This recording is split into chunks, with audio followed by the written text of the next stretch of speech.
अध्यापक ने तीसरी कक्षा के बच्चों को यह बोध कथा सुनाई।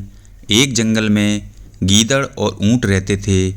एक दिन गीदड़ ने ऊंट से कहा, नदी पार गन्नों का खेत है, चलो आज रात वहाँ गन्ने खाने चलते हैं। ऊंट ने पूछा कि तुम कैसे नदी पार करोगे, तुम्हें तो तैरना नहीं आता। गीदड़ ने कहा कि देखो, मैंने तुम्हें गन्ने के खेत के बारे में बताया है, तुम मुझे अपनी पीठ पर बिठाकर नदी पार करवा देना, हम अंधेरे में ही चुपचाप गन्ने खाकर आ जाएंगे, खेत का मालिक नहीं जागेगा।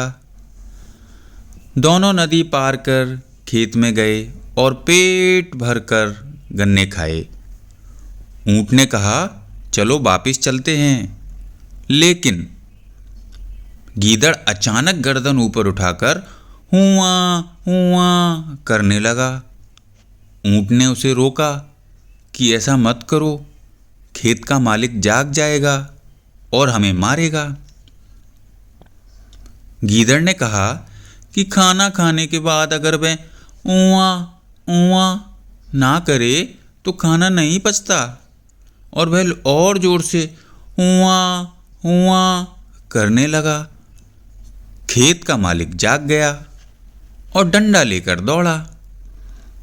गीदड़ तो गन्नों में छुप गया और ऊंट को खूब मार पड़ी। तब वे फिर नदी पार करने लौट गए और गीदड़ ऊंट की पीठ पर बैठ गया। गहरी नदी के बीच में पहुंचकर ऊंट डुबकियां लेने लगा। गीदड़ चिल्लाया, अरे ऊंट भाई, यह क्या कर रहे हो, मैं डूब जाऊंगा। ऊंट ने कहा कि खाना खाने के बाद जब तक मैं पानी में डुबकी नहीं लगा लेता, मेरा भोजन नहीं पचता। ऊंट ने एक गहरी डुबकी लगाई और गीदड़ बेचारा डूब गया।